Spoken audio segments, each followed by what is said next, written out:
वारकरी संप्रदायातील थोर महात्मे व महाराष्ट्रातील विचारवंतांची दुर्मिळ कीर्तने, प्रवचने, व्याख्याने ऐकण्यासाठी सुरेश महाराज सूळ या यूट्यूब चॅनलला अवश्य सबस्क्राइब करून बेल आयकॉन दाबा. राम कृष्ण हरी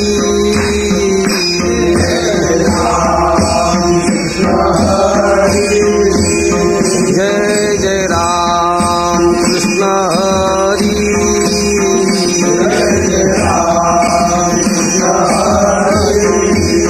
जय जय राम कृष्ण हरी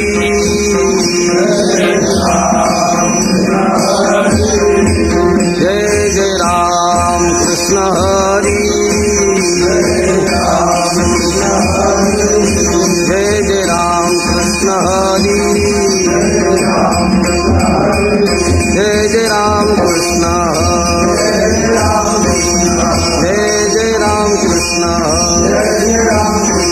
जय जय राम कृष्ण जय जय राम कृष्ण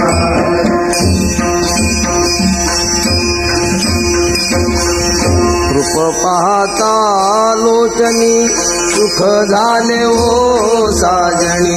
तो हा विठ्ठल बरवा, तो हा माधव बरवा, तो हा माधव बरवा, तो हा माधव. रूप पाहता लोचनी सुख झाले हो साजणी.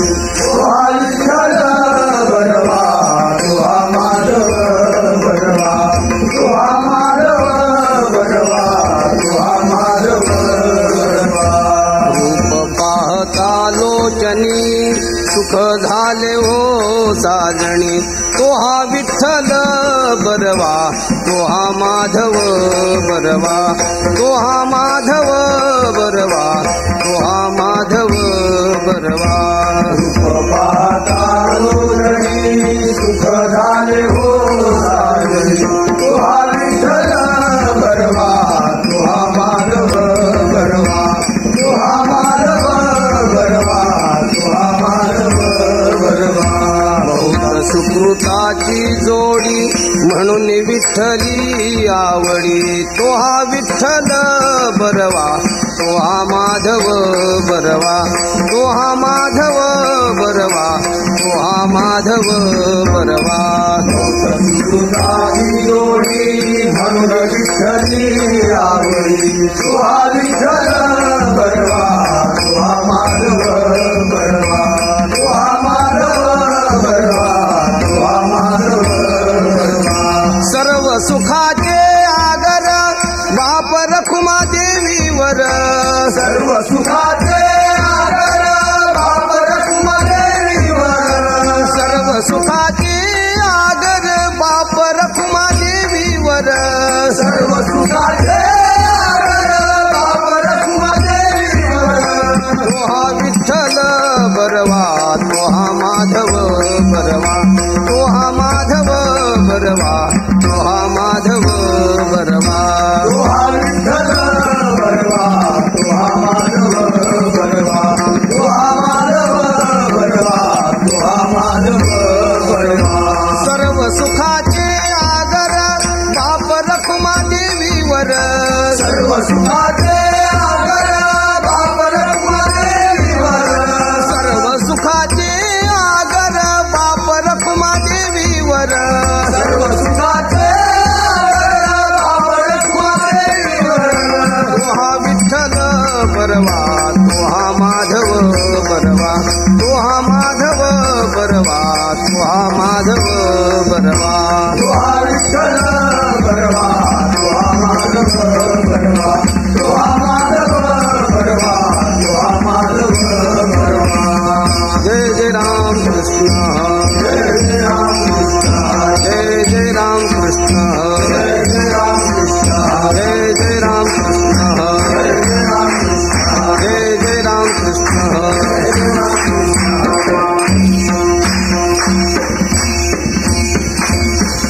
सत्य ज्ञानानंत गगनाचे प्रावरण, गगनाचे प्रावरण. सत्य ज्ञानानंत गगनाचे प्रावरण, गगनाचे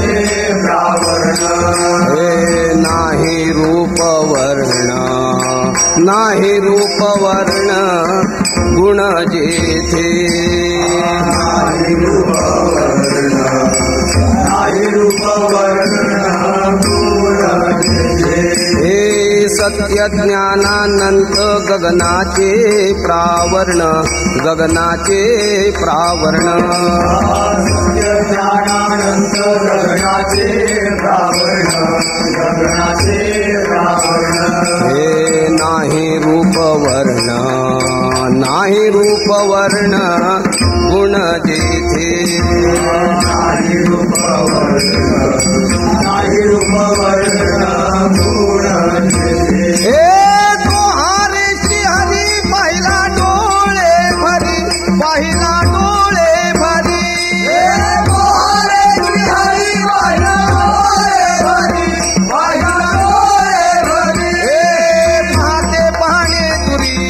पाहते पाहणे दुरी सारोनिया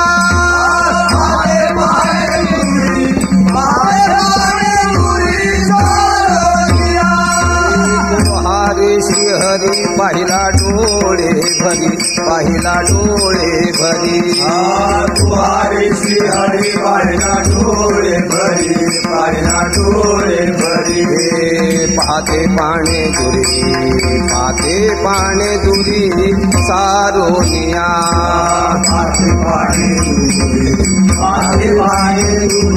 सारोनिया ज्ञानदेव म्हणे ज्योतीची निज ज्योती ज्योतीची निज ज्योती देव म्हणे ज्योतीची निज ज्योती ज्योतीची निज ज्योती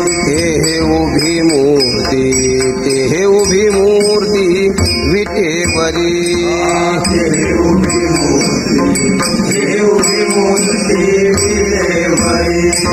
ज्ञानदेव म्हणे ज्योतीची निज ज्योती ज्योतीची निज ज्योती देव म्हणे ज्योतीची निज ज्योती ज्योतीची निज ज्योती ते उभी मूर्ती विटेवरी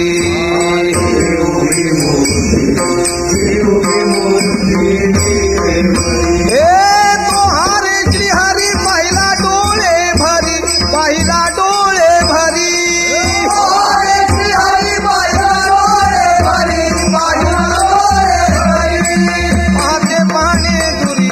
पाहते पाणे दुरी सारोनिया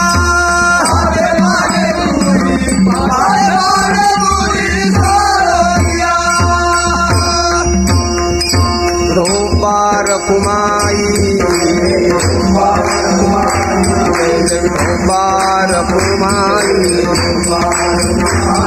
धोबार कुमाई धोबार कुमाई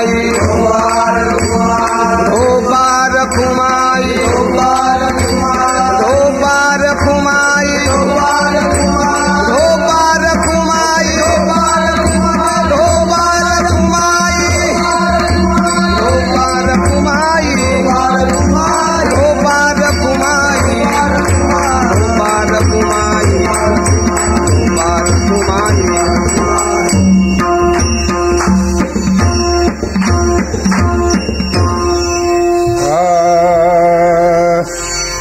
सत्य ज्ञानानंत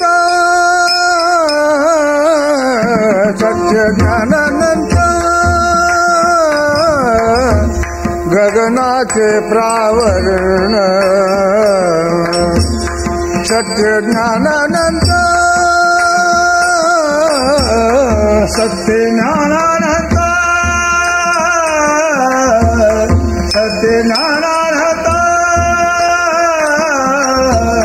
गगनाचे प्रावरण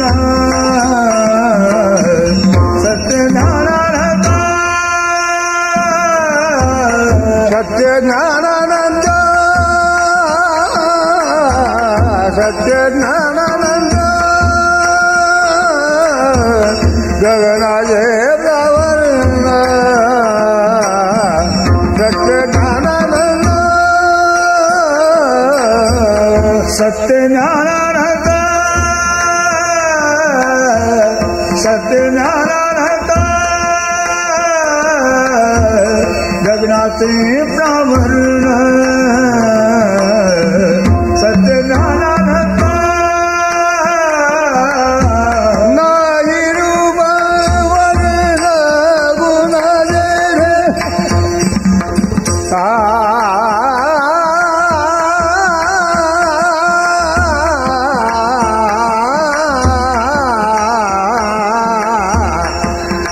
नाही रूप वर्ण गुण दे तुहारे श्रीहरी तुहारे श्रीहरी पाहिला डोळे भरे तुहारे श्रीहरी नाही रूप वर्ण गुण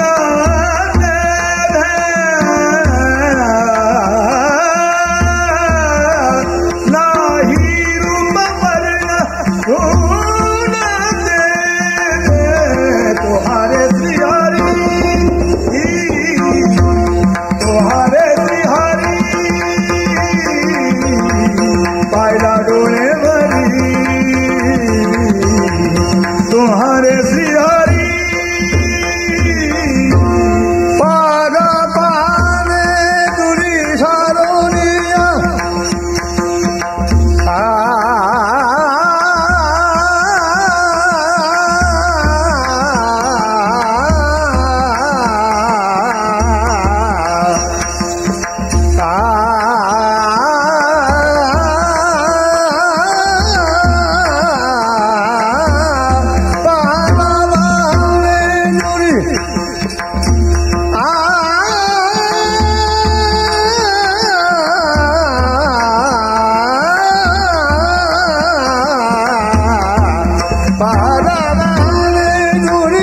सारोनिया तुहारे श्रीहरी तुहारे श्रीहरी पाहिला डोळे भरी तुहारे श्रीहरी पाहता पाने दूरी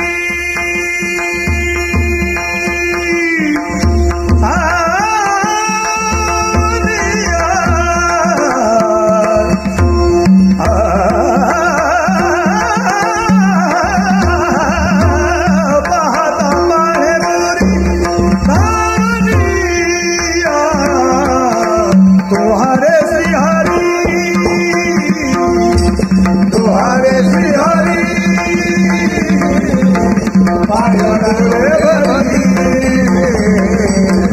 तुहारे श्रीहरी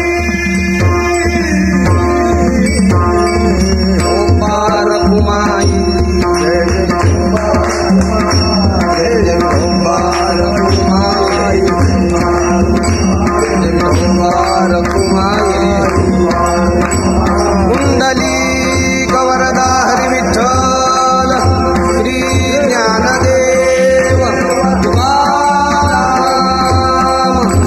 गोपाल कुमाई गोपाल कुमाई कुंडली कवरदा हरी विठ्ठल श्री ज्ञानदेव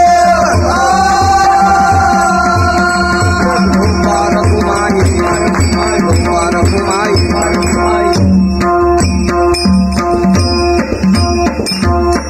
सत्य ज्ञानानंत गगनाचे प्रावरण सत्य ज्ञानानंत गगनाचे प्रावरण नाही रूप वर्ण गुण जेथे तो हारे श्रीहरी पाहिला डोळे भरी पाहता पाहणे दुरी सारोनिया ज्ञानदेव म्हणे ज्योतीची निज ज्योती ज्ञानदेव म्हणे ज्योतीची निज ज्योती तेही उभी मूर्ती विटेवरी तो हारे श्रीहरी पाहिला डोळे भरी पाहते पाहणे दुरी सारोनिया विठोबा रखुमाई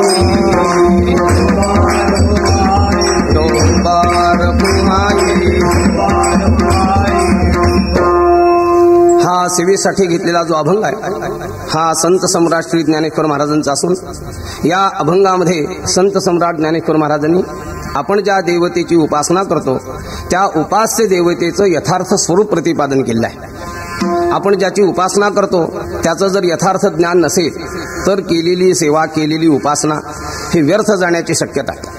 किंबहुना राजस तामस वृत्तीने वा तामस श्रद्धेने केलेली जी भक्ती आहे ती यथार्थ फलापर्यंत नेऊन पोहोचवणारी असल्याकारणाने सात्विक श्रद्धा असावी म्हणजे त्याला फल प्राप्त होत असतं. म्हणून तर मौलीने असं म्हटले, श्रद्धा म्हणितल्यासाठी पाते जो नये किरीटी काय द्विजू अंत्यज घृष्टी अंत्यज नोहे. म्हणून श्रद्धा म्हटल्यावर तेवढ्यावर विसंबून चालत नाही, ती श्रद्धा सात्विक स्वरूपाची आहे, राजस स्वरूपाची आहे, तामस स्वरूपाची आहे पाहावं लागतं. त्याबरोबरच आपण ज्या देवतेची उपासना करतो त्याचं यथार्थ स्वरूप समजून घेऊन मग भक्ती करणं, याला सात्विक श्रद्धेने केलेली भक्ती असं म्हणतात. ज्या देवतेची आपण उपासना करतो त्या देवतेच्या उपासनेच्या मागे वैदिकता असण्याची गरज आहे. जर वैदिकता नसेल तर केलेली उपासना ही व्यर्थ स्वरूपाची होते. म्हणून तर जगद्गुरु तुकाराम महाराजांनी म्हणताना असं म्हटले, सांडुनी हरिहर देव धरिती भाव क्षुल्लकी. क्षुद्र देवतांच्या ठिकाणी भावना ठेवून उपासना करण्याचा प्रयत्न करतात, पण त्यामुळे काही यथार्थ फल प्राप्त होईलच असं सांगता येतं. म्हणून उपास्य देवतेचं स्वरूप कळलं पाहिजे. ती देवता वैदिक असली पाहिजे, किंवा माया विशिष्ट परमेश्वराने धारण केलेला तो अवतार असला पाहिजे. ते रूप असेल तर मनुष्याच्या कृतार्थतेला त्याचा उपयोग होतो. क्षुद्र देवताच मुळात क्षुद्र असतात आणि त्यांच्यापासून फल प्राप्त होणारं तेही क्षुद्र अशा स्वरूपाचं असतं. अनेक उदाहरण आपल्याला देता येईल. एक उदाहरण समजण्यासाठी म्हणून देतो. एक गृहस्थ एका क्षुद्र देवतेची उपासना करायला प्रवृत्त झाले आणि या क्षुद्र देवता ज्या असतात त्या कोणी भक्त मिळाला की लगेच प्रसन्न होतात, कारण त्यांना कोणी भक्त मिळत नाही. ती क्षुद्र देवता लवकर प्रसन्न झाली आणि त्या प्रसन्न होऊन देवतेने सांगितलं, वरम ब्रूही, तुला काय वर हवाय तो माग. तो म्हणाला, काही नाही, पुत्रन देही, मला मुलगा हवाय, या व्यतिरिक्त मला काही नको आहे. ठीक आहे म्हणून तथास्तु म्हणून तिने वर दिला. तो गेला. काही दिवसांनी पुन्हा परत आल्यानंतर पुन्हा उपासना केली. देवतेने विचार केला की हा पुन्हा माझ्याकडे भक्त आलेला आहे, काय ह्याला हवा आहे विचारावं. त्याने दुसऱ्यांदा मागताना असं मागितलं की मी आहे बलोतेदार आणि बलोतेदार असल्या कारणाने मला खळी दळी मागावी लागतात, धान्य सगळं गोळा करायला लागतं आणि ते गोळा करण्याकरता एखादं जर मला घोडं बसायला मिळालं तर बरं होईल. तेव्हा घोड्याची मागणी त्याने केली. ती देवता प्रसन्न होऊन असं म्हणायला लागली की बाबा, तुला जर घोडा देण्याचं सामर्थ्य माझ्या अंगी असतं तर मी गाढवावर बसून फिरण्याचं काय कारण आहे. ह्याचाच अर्थ असा की क्षुद्र देवता या इच्छा पूर्ण करू शकत नाही. दोनच देवता अशा आहेत की ज्या दोन देवता गुरुरूपाने अवतीर्ण होऊन भक्ताची इच्छा पूर्ण करू शकतात आणि त्या देवतांचं नाव आहे हरी आणि हर. आणि या दोन्ही देवता एकरूप आहेत. हरिहरा भेद नाही नका करू वाद, नाही नका करू वाद, नाही नका करू वाद. हरिहरा भेद नाही नका करू वाद, नाही नका करू वाद, नाही नका करू वाद. आपली जी उपास्य देवता आहे ती उपास्य देवता श्री पांडुरंग असून त्या पांडुरंगाचा आपल्याला परिचय करून देण्याकरता संत सम्राट ज्ञानेश्वर महाराज या अभंगामध्ये प्रवृत्त झालेले आहेत. ज्या देवतेची आपण उपासना करतो त्याची परिचय करून देण्याची दोन प्रकारची पद्धती आहे. एक तटस्थ लक्षणाने परिचय करून दिला जातो आणि एक स्वरूप लक्षणाने परिचय करून दिला जातो. तटस्थ लक्षणाने परिचय करून देणं म्हणजे जे लक्षण परमेश्वराच्या ठिकाणी कधी आहे आणि कधी नाही त्याचं नाव आहे तटस्थ लक्षण. उदाहरणार्थ जगत कारणत्व आहे, ते परमेश्वराचं जगत कारणत्व अज्ञान कालामध्ये आहे, ज्ञान कालामध्ये नाही. तेव्हा जगत कारणत्व हे जे लक्षण आहे हे लक्षण तटस्थ लक्षण म्हणून प्रतिपादन केलं. जगद्गुरु तुकाराम महाराज याविषयी असं म्हणतात, जयापासोनी सकळ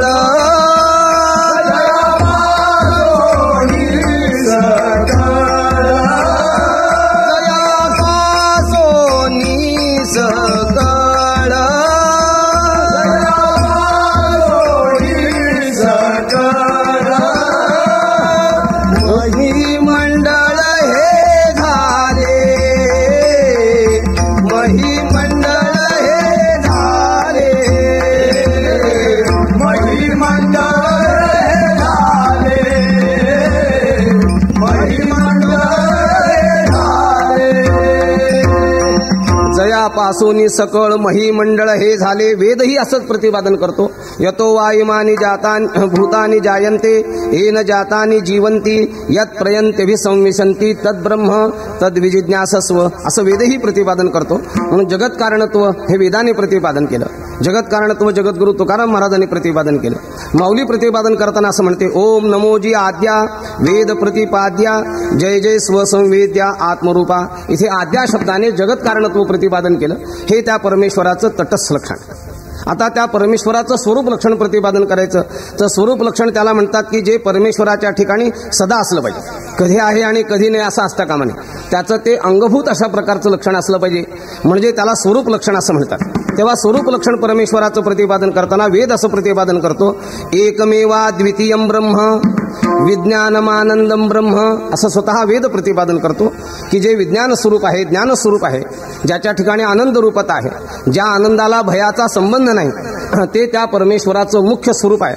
त्याला शास्त्रामध्ये स्वरूप लक्षण असं म्हणतात.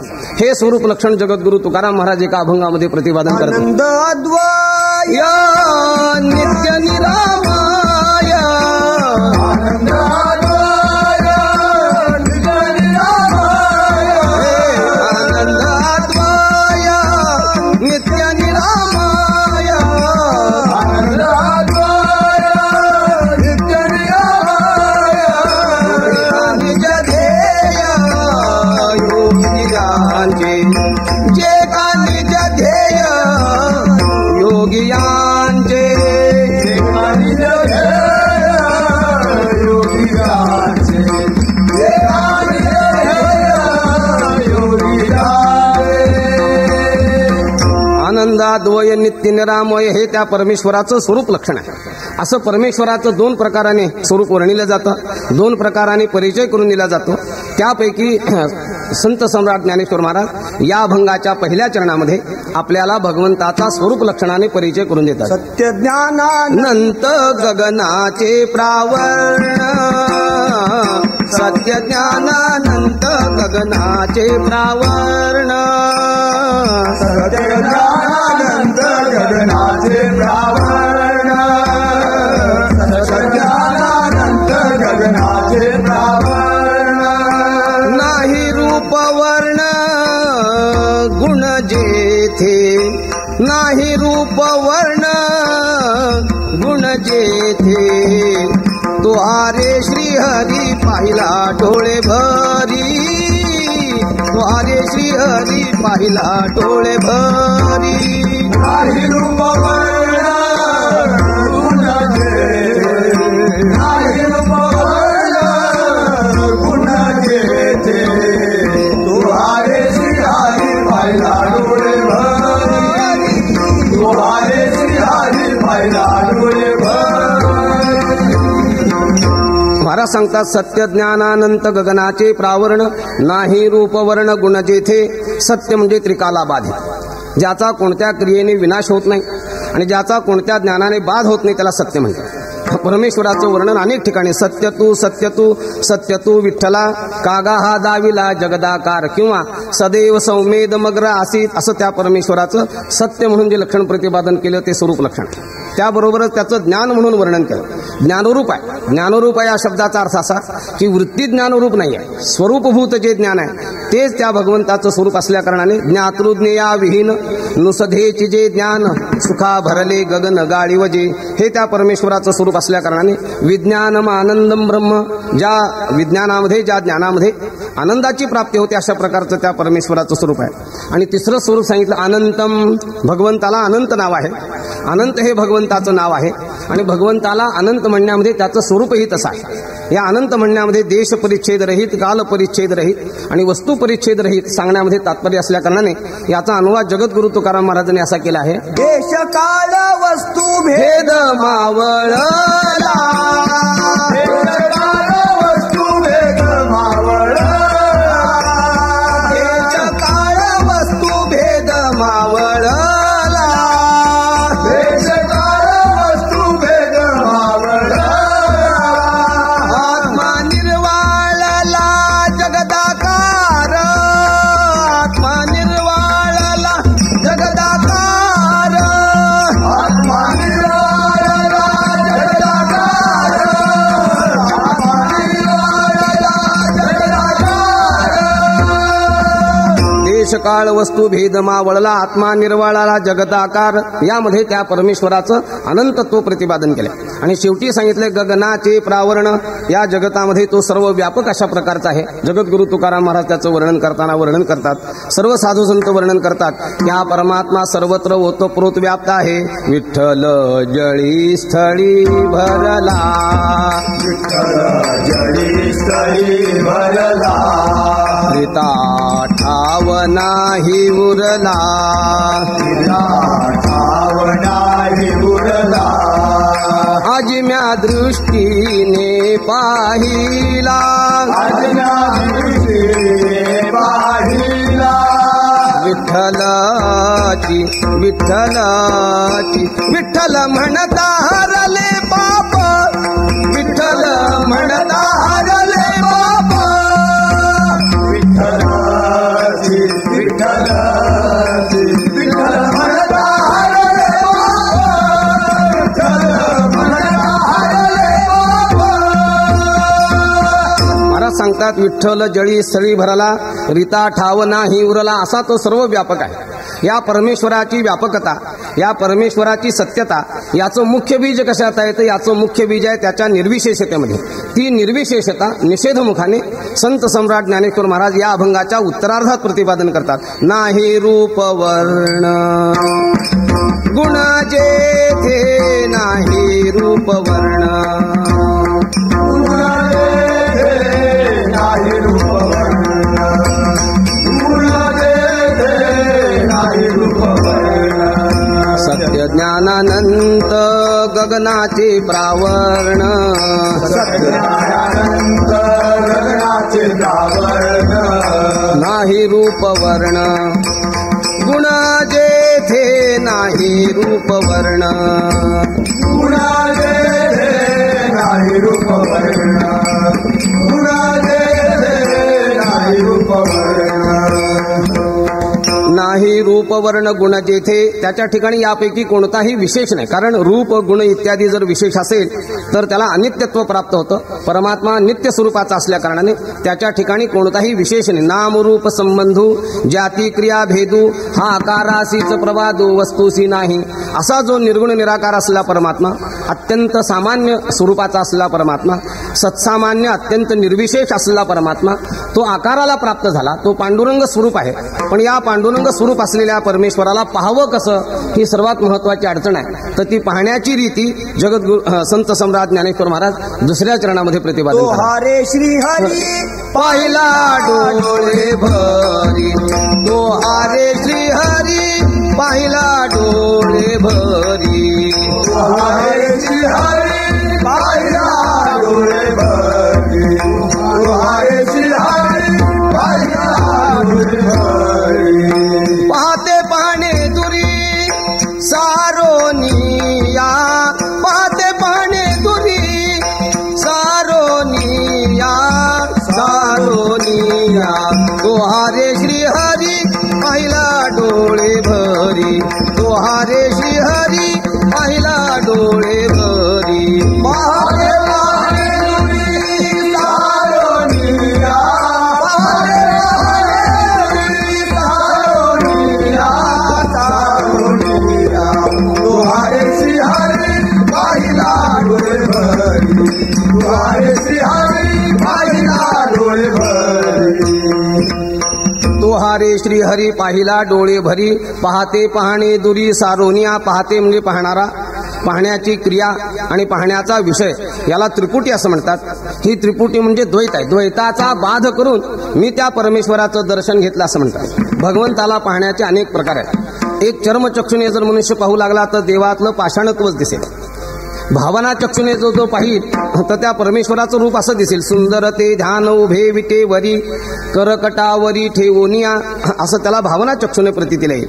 विवेक चक्षुने जर तो पाहिल तो परमात्मा जगत कारणे अशा रूपाने पाहिल. आणि त्या परमेश्वराला पाहताना भावना चक्षुने पाहणारे जे लोक आहेत, देखिला डोळा बैसला मनी, तोची वदनी उच्चारी, अशा रीतीने पाहतात. आणि ज्ञानचक्षुने जे पाहणं आहे ते या अभंगाच्या दुसऱ्या चरणामध्ये सांगितलं.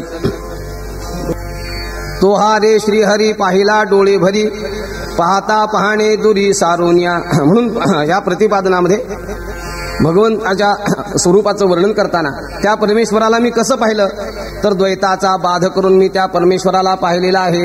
त्या ठिकाणी कोणत्याही प्रकारची त्रिपुटी नाही, असं त्या परमेश्वराचं स्वरूप मी पाहिलं असल्या कारणाने तो हा रे श्री हरी पाहिला डोळे भरी, या शास्त्रीय प्रक्रिया अशी प्रतिपादन केली. तो हा याच्यामध्ये प्रत्यभिज्ञा आहे की जो निर्गुण निराकार स्वरूपाचा परमात्मा तो मी या रूपामध्ये पाहिला, असा त्याचा अर्थ आहे. आणि हा परमात्मा आणखीन कसा आहे तर हा परमात्मा सर्व प्रकाशाचा मूळ प्रकाश झोत, मूळ प्रकाश स्रोत ज्याला म्हणतात, तो ज्याच्यापासून सुरू झाला तो हे निर्विकार प्रकाश स्रोत त्या परमेश्वराचा आहे.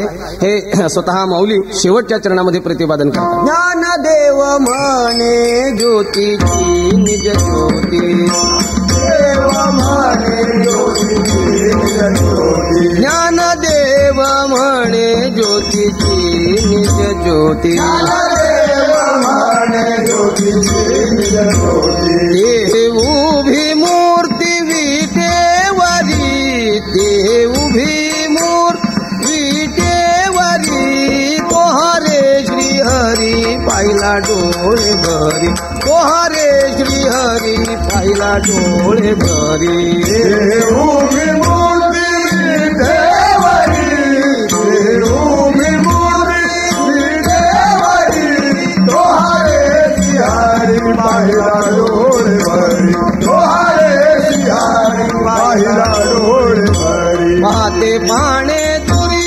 सारोनिया, पाहते पाणे दुरी सारोनिया, ते हरे श्रीहरी पाहिला डोळे भरी, तो हरे श्रीहरी पाहिला डोळे भरी.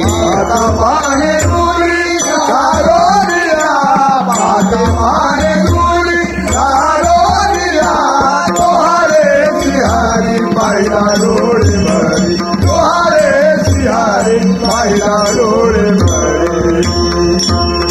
ज्ञानदेव म्हणे ज्योतीची निज ज्योती, ते हे उभी मूर्ती विटेवरी. हा परमात्मा ज्योतीची निज ज्योत आहे. जगामध्ये जे प्रकाश आहे त्या प्रकाशामध्ये परमेश्वराच्या प्रकाशाचं जे वर्णन आहे ते अलौकिक पद्धतीने केलेलं आहे. उदाहरण सांगायचं झालं तर जगतामध्ये सूर्य, चंद्र, दीप इत्यादी जे प्रकाश आहे हे सगळे भौतिक प्रकाश आहे आणि या भौतिक प्रकाशाने अनात्म वर्गाचं दर्शन घडत असतं. त्यापेक्षाही पुढे प्रकाशाचं वर्णन केलं ते वृत्तीज्ञानाच्या रूपाने केलं. आपल्याला जे वृत्तीज्ञान आहे ते घटापटादिकांचं प्रकाशन करीत असतं आणि त्या प्रकाशामध्ये आपण त्या घटादिकांना जाणत असतो. तर या प्रकाशाला विकारी प्रकाश असं म्हटलेलं आहे. त्याचं आचार्य वर्णन करताना असं वर्णन करतात, नाना छिद्र घटोदर स्थित महा दीप प्रभा भास्वरम, ज्ञानयस्य तु चक्षुरादिकरणद्वारा बहिस्पंदते, जानामीति तमेव भान्तमनुभाति तत्समस्तं जगत्, तस्मै श्री गुरुमूर्तये नमइदं श्री दक्षिणामूर्तये. स्वतः आचार्य असं प्रतिपादन करतात की आपल्या शरीरामध्ये तो आत्मा ज्योती स्वरूप आहे आणि तो इंद्रियांच्या द्वारा घटापटादिकांच्या पर्यंत जातो आणि घटाकार वृत्ती होऊन अयं घटा हा याप्रमाणे ज्ञान होतं आणि पुढे अहं घटम जानामी, मी घटाला जाणतो अशा प्रकारचं ज्ञान होत असतं. पण याचा मूळ प्रकाश निर्विकार प्रकाश आहे. त्याचं वर्णन करताना वेद स्वतः वर्णन करतो, तमेव भांतम अनुभाती सर्वम, त्या परमेश्वराच्या प्रकाशावर हे सर्व प्रकाशित होतात. किंवा भगवान स्वतः प्रतिपादन करतात, यदादित्यगतं तेजो जगद्भासयतेखिलम, यच्चंद्रमसि यच्चाग्नौ तत्तेजो विद्धि मामकम, ते तेज माझं आहे असं प्रतिपादन करतात. म्हणून अनात्म वर्गातले असलेली भौतिक ज्योत म्हणजे भौतिक प्रकाश, चिदाभास की जो विकारी प्रकाश आहे, वृत्तीज्ञान की जो विकारी प्रकाश आहे, आणि या दोन्हीला म्हणायचं ज्योती. आणि या ज्योतीची मूळ ज्योत, मूळ प्रकाश तो परमात्मा असल्या कारणाने त्या परमेश्वराचं वर्णन महाराज करतात. ज्योतिषामपि तज्ज्योतिही याला धरून प्रतिपादन करतात. ज्ञानदेव म्हणे ज्योतीची निज ज्योती, ते हे उभी मूर्ती विटेवरी, ती ज्योतीची निज ज्योत या विटेवर उभी आहे. म्हणजे ज्ञानरूप असला परमात्मा आकाराला प्राप्त होऊन या विटेवर उभा आहे. त्याचं मूळ जे स्वरूप आहे ते मात्र ज्ञानस्वरूप आहे. याविषयी जगद्गुरु तुकाराम महाराज असं म्हणतात, विचा केला ठोबा, विचा केला ठोबा, हे विचा केला ठोबा, विचा केला ठोबा, म्हणून नाव तो विठोबा, म्हणून नाव तो विठोबा, नाव तो विठोबा, म्हणून नाव तो विठोबा, म्हणून नाव तो विठोबा, म्हणून नाव तो विठोबा. विचा केला ठोबा म्हणून नाव तो विठोबा. वी शब्दाचा अर्थ आहे विद धातू, त्या विद धातूचा अर्थ आहे ज्ञान, आणि त्या ज्ञानाला ठोबा म्हणजे आकार प्राप्त झाला. म्हणून ज्ञानाला आकार प्राप्त झाला तो आमचा उपास्य देव श्री विठ्ठल आहे. त्या उपास्य देवतेविषयी महाराज सांगतात, ते हे उभी मूर्ती विटेवरी, तो हा रे श्रीहरी पाहिला डोळे भरी, पाहते पाहणे दुरी सारोनिया. यथामती अभंगाचा भावार्थ झाला असं समजून थोडंसं भजन करू आणि उरलेल्या काळामध्ये उरलेल्या 2 चरणाचा विचार करू. विठोबा रखुमाई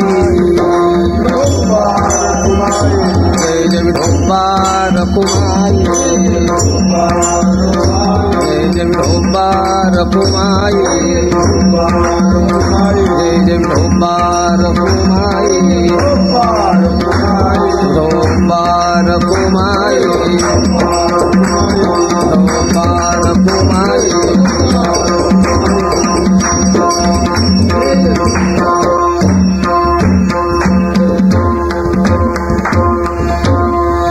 सत्य ज्ञानानंद,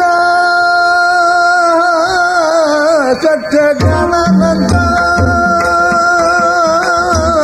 गगनाचे प्रावरण,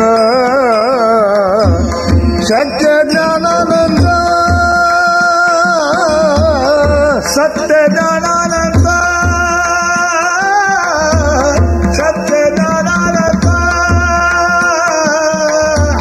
गगनाचे प्रावरण, सत्य ज्ञानानंद, सत्य ज्ञानानंद, सत्य ज्ञानानंद, गगनाचे प्रावरण, सत्य ज्ञानानंद, सत्य ज्ञानानंद, सत्यनारायण,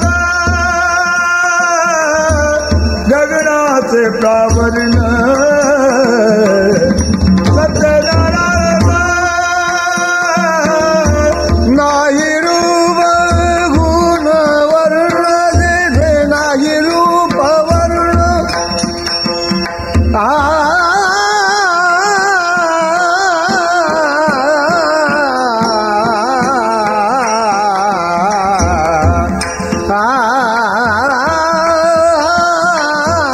नाही रूप वर्ण गुण, जेथे तोहारे श्रीहरी,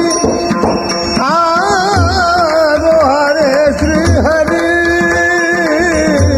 पाहिला डोळे भरी, तोहारे श्रीहरी,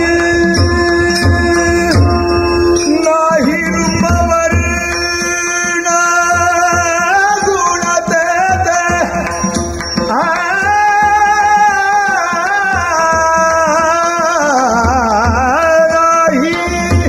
नाही नाही रूप वर्ण गुण तेथे,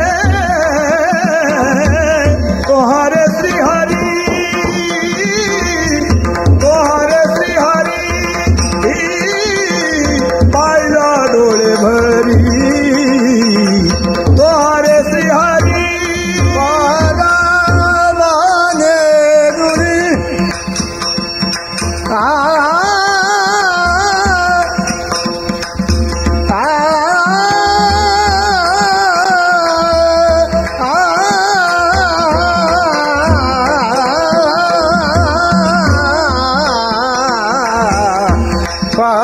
पादावाने दुरी, सारोनिया तोहारे श्रीहरी, तोहारे श्रीहरी, पाहिला डोळे भरी, तोहारे श्रीहरी, पाहता पाने दुरी, सारोनिया,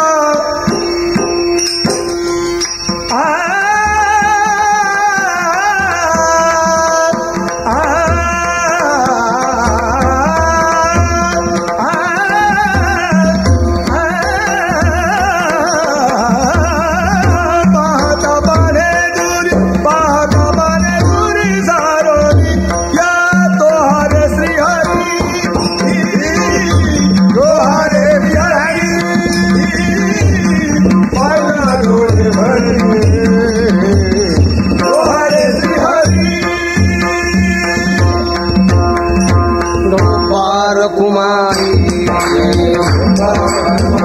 जय जय विठोबा रखुमाई, कुंडली कवरदा हरी विठ्ठल, श्री ज्ञानदेव विठोबा रखुमाई, कुंडली कवरदा हरी विठ्ठल, श्री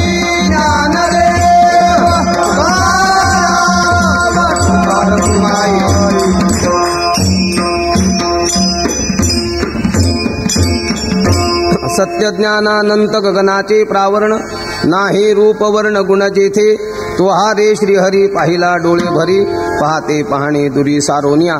संप्रदायाचा असा नियम आहे. तोच संप्रदाय या कालाच्या ओघामध्ये दीर्घकाळ टिकू शकतो की ज्या संप्रदायाला मागची काही तत्वज्ञानाची बैठक आहे. ज्याला तत्वज्ञानाची बैठक नसेल तो संप्रदाय जगतामध्ये येतो, काही काळ राहतो, भरभराटीलाही प्राप्त होतो, पण सरते शेवटी तो धुळीला पोचतो. इतिहास त्याची नोंद घेतो. यावरून आपल्याला अनेक संप्रदाय असे उदयाला आले, भरभराटीला पोचले आणि धुळीलाही जाऊन पोचले असं आपल्याला कळतं. त्याचं कारण एकच की त्याच्या मागे तत्वज्ञानाची बैठक नाही. आपल्या संप्रदायामागे तत्वज्ञानाची बैठक असल्याकारणाने तत्वज्ञानाच्या बैठकीला विशेष महत्त्व आहे. म्हणून तर ज्ञानेश्वर महाराजांचं वर्णन करतेवेळी ज्ञानेश्वर महाराजांचे पणजे हे पंढरीचे वारकरी होते. म्हणजे पंढरीची वारी ही उपास्य देवता ज्ञानेश्वर महाराजांच्या पूर्वीपासून या महाराष्ट्रामध्ये उपलब्ध आहे. तरी पण ज्ञानेश्वर महाराजांनी या संप्रदायाला तत्वज्ञानाची बैसका दिली. ही गोष्ट मनी मानसी घेऊन त्यांचं वर्णन करताना असं वर्णन केलंय. ज्ञानदेवे रचिला पाया, उभारिले देवालया, उभारिले देवालया, उभारिले देवालया. ज्ञानदेवे रचिला पाया, उभारिले देवालया, उभारिले देवालया, उभारिले देवालया. ज्ञानदेवे रचिला पाया, उभारिले देवालया. आणि ज्यावेळी मंदिराचं काम पूर्ण होतं ते कशावरून समजतं तर कळसावरून समजतं. कळसाचं काम सुरू झालं म्हणजे लोक समजतात की मंदिराचं काम बहुतेक संपलेलं आहे. त्यातल्या उणिवा असतील त्या सगळ्या निवृत्त झाल्या. त्या पद्धतीने या भक्ती संप्रदायामध्ये, या भागवत धर्म मंदिरामध्ये कोणत्याही प्रकारची उणीव शिल्लक राहिली नाही हे सांगण्यासाठी व हे काम पूर्ण करण्यासाठी जगद्गुरु तुकाराम महाराजांचा अवतार आहे. म्हणून तुका झाला असे कळस, भजन करा सावकाश असं जगद्गुरु तुकाराम महाराजांचं वर्णन केलंय. आणि म्हणून हा संप्रदाय दीर्घकाल कालाच्या ओघामध्ये आसमानी सुलतानी सगळी संकट आली, पण ते सगळंच्या सगळं सहन करून हा आपला संप्रदाय जसाच्या तसा शिल्लक राहिला. त्याचं एकच कारण याची बैसका तत्वज्ञानाची आहे. हा आपला संप्रदाय वैदिक असल्याकारणाने वेद मार्गे मुनी गेले, त्याची मार्गे चालिलो, नकळेची विषयांधा म्हणून उघड बोलिलो असं असल्याकारणाने महाराज सांगतात की या संप्रदायाचं जर मुख्य काही रूप असेल तर हे वेदानुमोदित अशा प्रकारचा आपला संप्रदाय. या संप्रदायाचा साक्षात अनुष्ठान करता शिव आहे, शंकर आहे. हरी हरी हरी मंत्र हा शिवाचा, म्हणती जे वाचा तया मोक्ष असं असल्याकारणाने या संप्रदायाचा अनुष्ठान करता ही साक्षात शिव आहे. का? त्याचं कारण एकच, या संप्रदायाची जी उपास्य देवता आहे ती त्रिकालाबाधित सत्य अशा प्रकारची आहे. म्हणून आपण सत्याची उपासना करणार आहोत हे सांगण्यासाठी माऊली सांगते सत्य ज्ञानानंत गगनाचे प्रावरण. परमेश्वराचं जे अविनाशित्व सांगितलं ते देशकाल वस्तू परिच्छेद रहित म्हणून प्रतिपादन केलं. अनंत या शब्दाने ही गोष्ट अतिशय महत्त्वाने प्रतिपादन केली. परमेश्वराच्या अनंतत्वाची, त्याच्या अनंत स्वरूपाची कोणत्याही शास्त्रकाराला संगती लावता येत नाही. का लावता येत नाही? त्याचं एकच कारण की अनंत पदामध्ये मुख्य गोष्ट जर काही प्रतिपादन केली असेल तर तो सर्वत्र आहे, तो सदा आहे आणि सम आहे. सर्वत्र या सांगण्यामध्ये काय गोष्ट प्रतिपादन केली? सर्वत्र आहे म्हणण्यामध्ये त्याला देश परिच्छेद नाही, आणि देश परिच्छेद नाही म्हणजे त्याचा अत्यंत अभाव होतो. तो सदा आहे या शब्दामध्ये कालपरिच्छेद त्याला नाही, आणि कालपरिच्छेद नाही म्हणजे त्याला प्रागभाव नाही, त्याचा प्रध्वंसाभाव नाही, त्याची उत्पत्ती होत नाही, त्याचा विनाश होत नाही. आणि तो सम आहे म्हणजे सर्व वस्तूंच्या मध्ये अंतर्यामी रूपाने त्याची व्याप्ती आहे. म्हणून प्रत्येक वस्तूच्या अंतर्यामी राहून त्या वस्तूचं नियमन करणं हे त्या परमेश्वराचं स्वरूप असल्यामुळे त्याच्या ठिकाणी वस्तुभेद ज्याला म्हणतात तो संभवत नाही, किंवा अन्योन्याभाव म्हणून ज्याला म्हणतात तो त्याच्या ठिकाणी संभवत नाही. आणि तिन्ही प्रकारच्या, चारही प्रकारच्या वा पंचविध प्रकारच्या अभावाचा संबंध त्या परमेश्वराच्या ठिकाणी नाही. किंबहुना चतुर्विध अभावाच्या, पंचविध अभावाच्या, प्रतियोगित्वाचाही ज्याला त्रैकालिक अत्यंत अभाव आहे त्याच परमेश्वराला शास्त्रामध्ये अनंत अशी ही संज्ञा दिली जाते. असा हा अनंत असला परमात्मा प्रत्येक वस्तूच्या अंतर्यामी रूपाने व्याप्त आहे. शून्य स्थावर जंगम व्यापुनी राहिला अकळ, राहिला अकळ, बाप रखुमा देवी वरू विठ्ठलू सकळ. शून्य स्थावर जंगम व्यापुनी राहिला अकळ, राहिला अकळ, बाप रखुमा देवी वरू विठ्ठल सकळ. असा सर्व व्यापक असला परमेश्वर, त्या परमेश्वराला मी कसं पाहिलं तर तोहारे श्री हरी पाहिला डोळे भरी, डोळे भरून मी त्या परमेश्वराला पाहिले. या शब्दाचा अर्थ चित्तामध्ये मलविक्षेपादिकांचा संबंध न ठेवता, चित्तामध्ये आसक्ती न ठेवता त्या परमेश्वराला मी पाहिलं. बंधनापासून उकलल्या गाठी देता आली मिठी सावकाश, अशा रीतीने त्या परमेश्वराचं मी दर्शन घेतल्या कारणाने आता माझ्या ठिकाणी पाहण्याचा विषय आणि पाहण्याची क्रिया या तिन्हींचा संबंध नसल्या कारणाने द्वैताचा पूर्ण बाध झालेला आहे. अद्वैतीला मी प्राप्त झालो आहे. त्या ब्रह्मात्मिक स्थितीला प्राप्त होणं याचंच नाव आहे त्या परमेश्वराचं द्वैताचा बाध करून दर्शन घेणं. असं दर्शन घेतल्या कारणाने तोहारे श्री हरी पाहिला डोळे भरी, पाहता पाहणे दुरी सारोनिया. आपण ज्ञानाचे उपासक आहोत हे सांगण्यासाठी आपली जी उपास्य देवता आहे ती ह्या वृत्ती ज्ञानाचंही ज्ञान आहे, या भौतिक प्रकाशाचंही प्रकाश रूप आहे हे सांगण्यासाठी शेवटच्या चरणामध्ये स्वतः ज्ञानेश्वर महाराज सांगतात, ज्ञानदेव म्हणे ज्योतीची निज ज्योती, ज्ञानदेव म्हणे ज्योतीची निज ज्योती, ज्ञानदेव म्हणे ज्योतीची निज ज्योती, ज्ञानदेव म्हणे ज्योतीची निज ज्योती. ते उभी मूर्ती विटेवरी, ते उभी मूर्ती विटेवरी,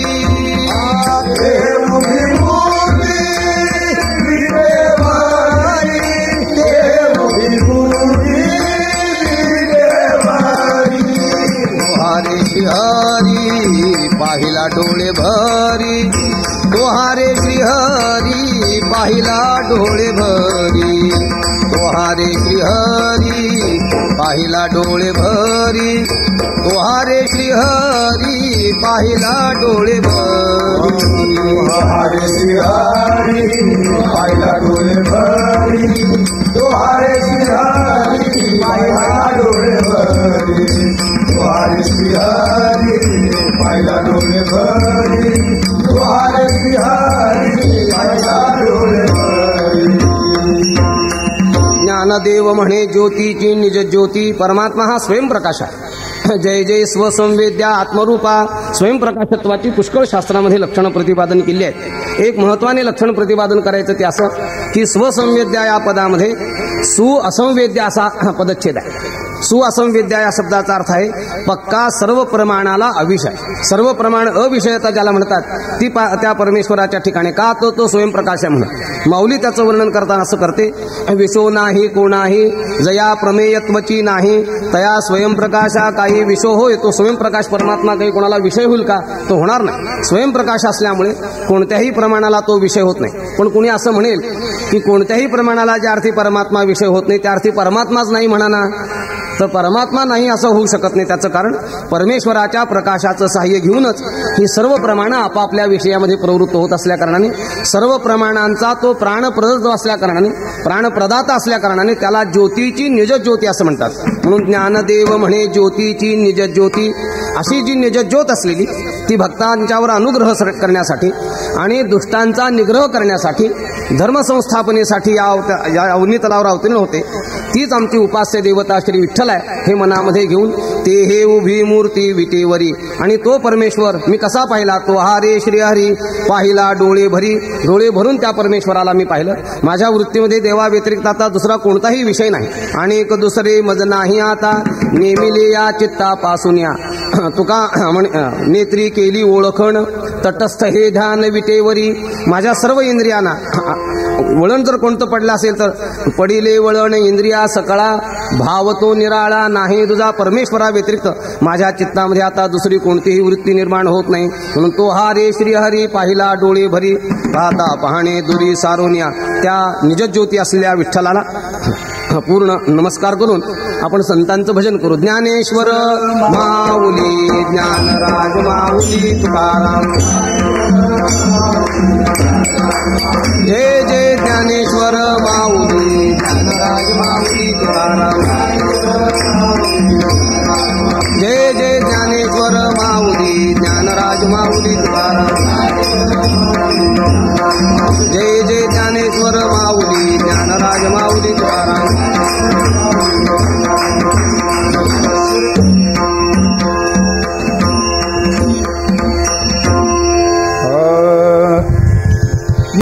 ज्ञानदेव म्हणे ज्योतीची निज ज्योती ज्ञानदेव म्हणे ज्योतीची निज ज्योती देव म्हणे ज्योतीची निज ज्योती ज्ञानदेव म्हणे ज्योतीची निज ज्योती ज्ञानदेव म्हणे ज्योतीची निज ज्योती ज्ञानदेव म्हणे ज्योतीची निज ज्योती ज्ञानदेव म्हणे ज्योतीची निज ज्योती ज्ञानदेव म्हणे ज्योतीची निज ज्योती उभी मूर्ती विटेवारी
संत सम्राट श्री ज्ञानेश्वर महाराज या अभंगामध्ये आपल्या उपास्य देवतेचं स्वरूप सांगतात. या अभंगामध्ये त्या भगवंताच्या दर्शनाची रीती सांगतात. इतकंच नव्हे तर या दर्शनानंतर निर्गुण आणि सगुण या परमेश्वराचा अभेद प्रतिपादन केलेला आहे. काही संप्रदाय ऐकांतिक निर्गुणवादी, काही संप्रदाय ऐकांतिक सगुणवादी, तर आपला संप्रदाय मात्र सगुण आणि निर्गुण या दोघांचा अभेद मानणारा असा हा संप्रदाय आहे. आणि असा अभेद मानणारा संप्रदाय असल्या कारणाने तुझं सगुण म्हणो का निर्गुण रे, सगुण निर्गुण एक गोविंद रे, हा जो सिद्धांत आहे तो सिद्धांत ज्ञानेश्वर महाराजांनी या अभंगामध्ये अतिशय तर्कशुद्ध पद्धतीने आपल्याला प्रतिपादन केला असल्या कारणाने ज्ञानदेव म्हणे ज्योतीची निज ज्योती तीही उभी मूर्ती विटेवरी, यामध्ये अद्वैत तर प्रतिपादन केलं आहेच, पण सगुण आणि निर्गुण या दोघांचा अभेद प्रतिपादन करून ऐकांतिक कोणताही सगुणाचा किंवा एकांतिक निर्गुणाचा पक्ष न धरता या दोन्हींचा अभेद ज्याला म्हणतात तो या संप्रदायामध्ये प्रतिपादन केलेला आहे. आणि हा अभेदच मनुष्याच्या जीवनामध्ये परिपूर्णता प्राप्त करून देणार आहे आणि सफलता प्राप्त करून देणार आहे. ज्या जीवनाला परिपूर्णता असते, ज्या जीवनाला सफलता असते, त्या जीवनाला धन्यता दिली आहे. आणि ती धन्यता जर आपल्याला प्राप्त करून घ्यायची असेल तर या मानवी शरीरामध्ये येऊन या वारकरी संप्रदायाची जी ही उपास्य देवता आहे, त्या उपास्य देवतेची एकाग्र चित्ताने, अखंड चित्ताने किंवा ध्यान अभ्यास आदी करून सरते शेवटी ज्ञाता ज्ञान आणि ज्ञेय या त्रिपुटीहून विवर्जित होऊन असं जे त्या परमेश्वराचं मुख्य स्वरूप आहे, त्या स्वरूपाशी एकरूप होणं हे आपल्या संप्रदायाचं वैभव असल्या कारणाने महाराजांनी त्या पाहण्याच्या पद्धतीमध्ये याचा उल्लेख केला आहे. तो हा रे श्री हरी पाहिला डोळे भरी, पाहते पाहणे दुरी सारोनिया, या दोन्हीला बाजूला सारून महाराजांनी ते दर्शन घेतलेलं आहे. आणि अशा दर्शनाच्या दृष्टीने महाराज सांगतात की ज्ञानदेव म्हणे ज्योतीचे निज ज्योती, तीही उभी मूर्ती विटेवरी. तो हा रे श्री हरी पाहिला डोळे भरी, पाहते पाहणे दुरी सारोनिया. आपल्याला द्वैतात्मक पाहण्याची वृत्ती आहे, अद्वैतात्मक पाहण्याची वृत्ती नाही. ती वृत्ती प्राप्त व्हावी हे या संप्रदायाचं मुख्य तात्पर्य असल्याकारणाने ते तात्पर्य या अभंगामध्ये अतिशय उत्कृष्ट रीतीने महाराजांनी प्रतिपादन करून उपास्य देवतेचं यथावत रूप प्रतिपादन केलं आहे. भक्ती ही वस्तू महात्म्य ज्ञानजन्य असल्याकारणाने वस्तूचं महात्म्य आपल्याला जर अचूक रूपाने कळेल तर त्याविषयीची नितांत प्रीती आपल्या चित्तामध्ये निर्माण होऊन आपण त्या ईश्वराची भक्ती करू शकतो आणि सरते शेवटी त्याच्या ज्ञानालाही आपण प्राप्त होऊ शकतो. ती गोष्ट या द्रुपदामध्ये महाराज सांगतात. तो हा रे श्री हरी पाहिला डोळे भरी, पाहते पाहणे दुरी सारोनिया. विठ्ठल जय जय विठ्ठल, जय विठ्ठल जय जय विठ्ठल.